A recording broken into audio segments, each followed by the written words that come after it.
14th century.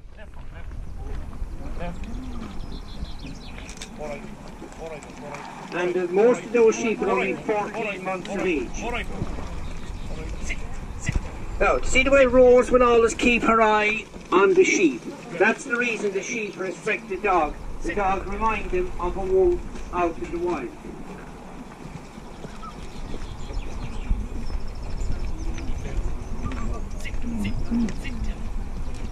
Now, remember, we can take all the photographs we want to.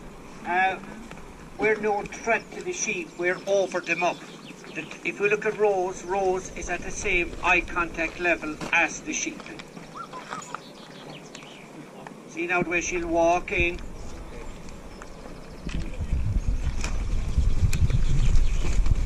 And she'll wait in, and the way she'll send them on, she'll wait until they pick a leader.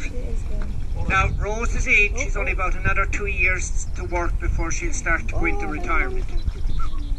And they don't retire overnight, just like humans, they retire